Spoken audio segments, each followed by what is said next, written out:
কোয়েল পাখি সুস্থ সবল রাখতে 10 দিন থেকে 30 দিন পর্যন্ত যেসব ওষুধ চালাতে হবে। এর আগের ভিডিওতে আমি দেখিয়েছিলাম 0 থেকে 10 দিন পর্যন্ত কোয়েল পাখির বাচ্চা ব্রুডিং অবস্থায় কোন কোন ওষুধ ব্যবহার করতে হয়। এই ভিডিওতে দেখাবো 10 থেকে 30 দিন বয়স পর্যন্ত কোয়েল পাখির বাচ্চার কি কি ওষুধ ব্যবহার করতে হয়। 11 এবং 12তম দিন ব্যবহার করতে হবে ই-সেল। প্রতি 1 লিটার পানিতে 1 ml করে ই-সেল ব্যবহার করতে হবে। 13 এবং 14তম দিন ব্যবহার করতে হবে ও জিঙ্ক। প্রতি 1 লিটার পানিতে 1 গ্রাম করে ও জিঙ্ক ব্যবহার করতে হবে। 15, 16, 17তম দিনে এই 3 দিন ক্যালফ্লেক্স ব্যবহার করতে হবে। প্রতি 1 লিটার পানিতে 2 ml করে ক্যালফ্লেক্স ব্যবহার করতে হবে।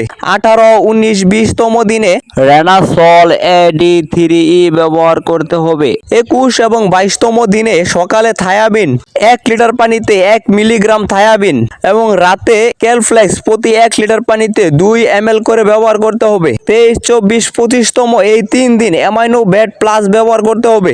অ্যামাইনো বেড প্লাস 1 লিটার পানিতে 1 ml করে ব্যবহার করতে হবে। 26, 27তম দিন এই 2 দিন আবার ও জিঙ্ক ব্যবহার করতে হবে। ও জিঙ্ক 1 লিটার পানিতে 1 ml ও জিঙ্ক ব্যবহার করতে হবে। 28, 29, 30তম দিন এই 3 দিন রেনা WS ব্যবহার করতে হবে।